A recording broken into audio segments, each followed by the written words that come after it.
Today's food trip is at Kinjo. Hello everyone! It's another day and another vlog. For today's breakfast date, dito ulit tayo sa favorite kong restaurant na Kinjo. Kapag nandito kayo sa Calgary area, ang mura lang talaga ng breakfast dito. Kesa mag-McDo or A&W kayo, mas healthier yung mga options dun.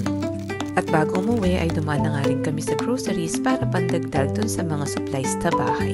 Dito sa Canada, kailangan may dala kang sarili mong bag kapag nag-grocery ka. Otherwise, you have to pay for each bag every time. Sayang naman, di ba?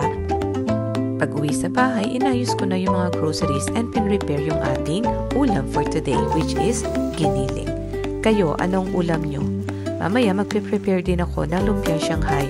Siyempre, para meron din pagkain yung mga bata. Napaka-picky talaga ng mga anak ko. Meron lang sila mga specific food na gusto nilang kinakain lagi.